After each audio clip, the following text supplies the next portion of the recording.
Bonjour à tous, on commence ce tour de la presse sportive en Italie où l'annonce du Premier ministre Giuseppe Conte fait la une des journaux du pays ce matin.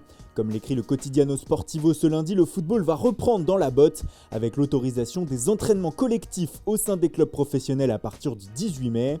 Mais c'est une reprise par étapes car avant cela le sport individuel sera de nouveau autorisé dans le pays à partir du 4 mai.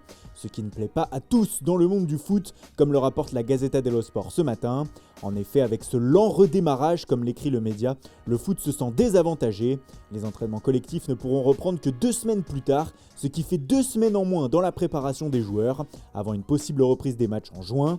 C'est même une blague carrément pour le Corriere dello Sport, surtout que comme le précise le journal, la reprise du 18 mai n'est pas encore certaine. Le gouvernement doit d'abord voir l'évolution de la situation avec un déconfinement progressif à partir du 4 mai.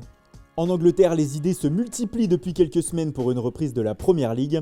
Et ce matin, une serait privilégiée selon le Daily Mirror. Celle-ci serait draconienne pour les joueurs, mais elle permettrait de finir la saison.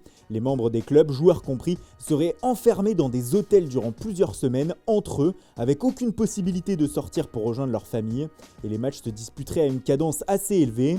Et cela pourrait commencer dès le 1er juin pour les joueurs, comme le rapporte le Daily Star. Car le tabloïd explique que c'est à cette date que les entraînements collectifs pourraient reprendre. Concernant les matchs, aucune date de reprise ne se dégage, mais on parle désormais du mois de juillet.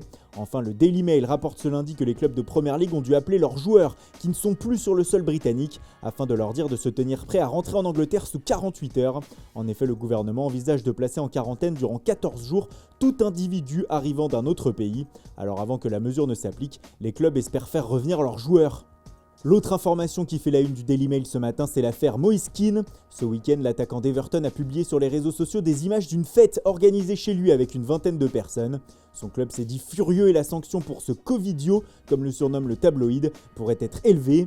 On parle d'une amende de 100 000 livres, soit 115 000 euros. Ce serait même beaucoup plus élevé selon plusieurs médias, comme le Guardian qui parle d'un montant de 160 000 livres, soit 183 000 euros. Bref, Kean va prendre cher, les Toffees ayant déclaré que son comportement était totalement inacceptable. Toujours en Angleterre, les conséquences de la crise du coronavirus pourraient aussi amener à un changement des règles de la part de la FIFA. Selon The Sun, afin d'éviter un nombre de blessures trop élevé au moment de la reprise des championnats, l'instance internationale réfléchit à autoriser 5 changements de joueurs par équipe durant les matchs, ce qui pourrait profiter à la Premier League au moment de sa reprise.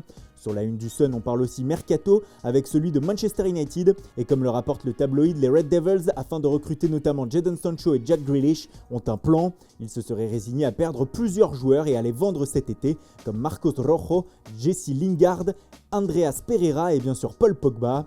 Afin de remplir les caisses du club puis d'acheter dans le but de rajeunir l'effectif, Ole Gunnar Solskjaer se serait donc fait à l'idée. Reste maintenant à attendre des offres pour la pioche. Cette liste ne comporte pas en revanche David De Gea, car comme l'écrit le Manchester Evening News, le gardien espagnol a indiqué ce week-end qu'il n'avait aucune intention de quitter Manchester avant plusieurs années, ce qui pourrait bloquer le jeune Dean Anderson, actuellement prêté à Sheffield. Un autre joueur n'a pas l'intention de quitter son club lors du prochain mercato, c'est Ivan Rakitic. Dans une interview accordée à un média croate, Sportske Novosti, le milieu de terrain du FC Barcelone déclare que son objectif est de jouer l'Euro l'an prochain et surtout de rester au Barça et d'honorer son contrat jusqu'au bout, ce qui contraste avec les informations et les rumeurs sur son cas depuis quelques semaines. D'ailleurs, le journal L'Esportiu en remet une couche sur la question ce matin. Selon le média catalan, l'avenir de Rakitic s'écrit de plus en plus loin du Camp Nou. Pour la direction du club, le Croate a fait son temps au Barça et il a manqué le coche lors du dernier mercato hivernal en ne le vendant pas. En France aussi, le mercato occupe une place importante ce matin. Le journal L'Équipe fait sa une ce matin sur les bonnes affaires à faire lors du prochain marché des transferts. Des joueurs comme Bounassar, Loïc Rémy, Stéphane Ruffier ou encore Wissam Ben Yedder affichent un rapport qualité-prix abordable pour beaucoup de clubs selon le média. Leur été promet donc d'être agité, ce qui ne sera certainement pas le cas de Florian Thauvin, car comme l'écrit L'Équipe ce matin sur sa une, le champion du monde 2018 n'est pas prêt de quitter l'OM. En effet, lors d'un live Instagram ce week-end, il a expliqué qu'avec la perspective de la Ligue des Champions et son année blanche cette saison, il voulait absolument rester à Marseille. Pourquoi tu veux que je parte a-t-il expliqué à l'humoriste Malik Bentala. Enfin pour finir, un mot sur le mercato d'Edinson Cavani qui promet d'être agité. Selon la Gazzetta dello Sport, l'entourage du joueur se serait proposé à l'Inter avec l'autorisation du Paris Saint-Germain, ce qui serait une superbe affaire pour les interistes. Cavani étant libre au 30 juin prochain, il ne coûterait donc pas un centime. Voilà, c'est tout pour aujourd'hui. Merci pour votre fidélité, bonne journée à tous. Surtout ne l'oubliez pas, restez chez vous et rendez-vous dès demain matin pour une nouvelle revue de presse.